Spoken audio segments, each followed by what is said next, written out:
Okay, so I want to take you guys through some strategies for C-section scar massage. First of all, I want to start by saying that it's normal to be nervous about touching your scar. We're going to go through a progression, and you can take as much time with this as you want, and you can have really short sessions at first, or maybe they always stay that way. Also, not everybody needs this, right? This is something that some people find some comfort in doing.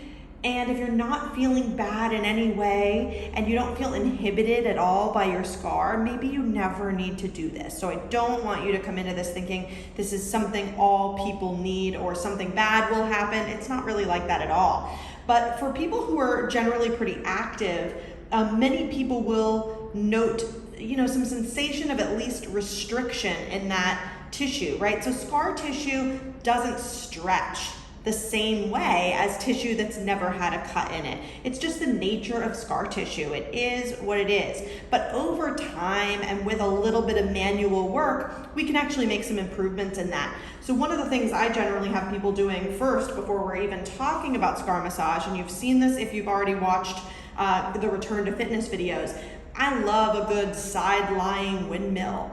I think the people who have C-sections, when they take a breath in that position with their arm reaching all the way over to the other side, they often feel some pulling sensations around the side edges of the scar. So imagine that the sides are here. And it's nice to just breathe into that sensation. That's kind of similar to what you might feel when you start to do a little scar massage. So anyway, after you've had your 6-week visit and your provider has told you that you look really well healed up, it might be nice to have a conversation about doing this, but not every OBGYN or midwife is super familiar with this. But keeping them in the loop and talking to them about it and getting their opinion, probably a good thing to do.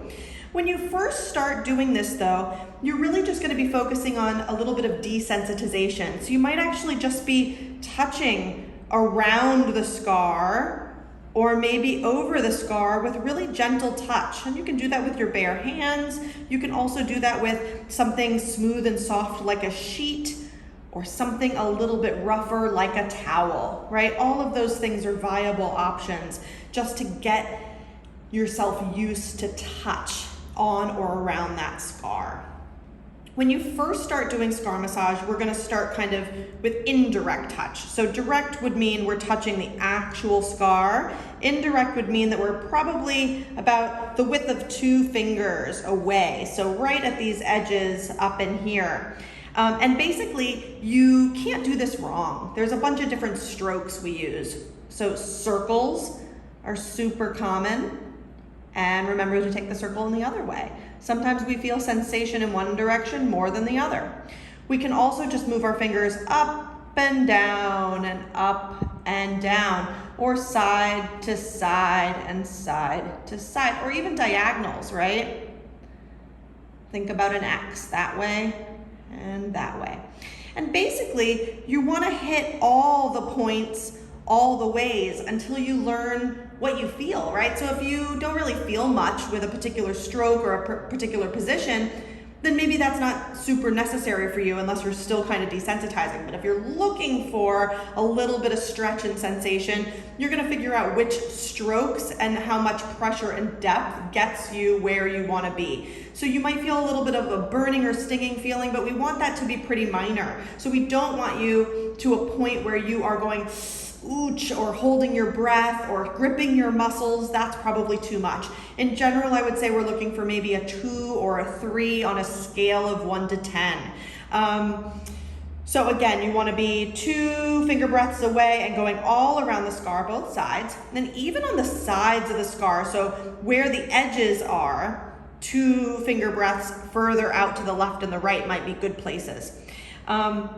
When you're ready, you can actually work the same things we've already talked about in terms of strokes right on the actual scar.